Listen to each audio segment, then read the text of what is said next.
avoir une relation positive avec soi-même est intéressant.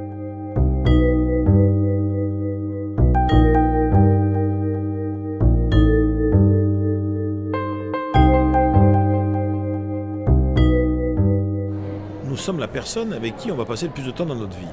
En soi, je dirais, ça mérite quand même d'être creusé. Et en plus, on est unique en notre genre. C'est-à-dire qu'il n'y a jamais eu personne qui a jamais eu et qui aura jamais, en même temps, notre apparence physique, notre personnalité, notre histoire.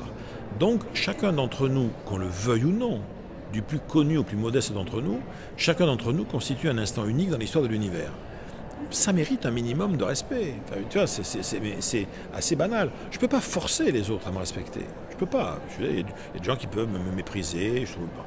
Mais la moindre des choses que je me dois, c'est quand même de me traiter correctement, parce que d'abord, je vais devoir capitaliser sur moi-même sur la longue durée.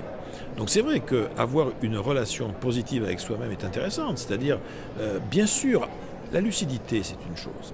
Être conscient qu'on a des qualités, des défauts, par exemple. C'est de la lucidité. Mais se dire, puisque j'ai des qualités et des défauts, et c'est là où ça rejoint l'optimisme, je vais plutôt tenter de capitaliser sur mes qualités. Mais pour une raison toute bête, c'est que, en tout cas moi, j'ai jamais rencontré quelqu'un qui réussit quoi que ce soit de génial dans sa vie en prenant appui durablement sur ses faiblesses et sur la mauvaise part de lui-même.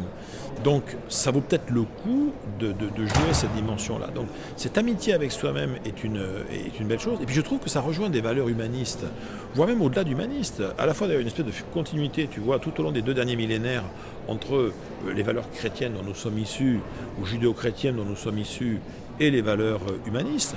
Parce que moi, je me souviendrai toujours de ça. Moi, d'origine, en tant que je suis protestant.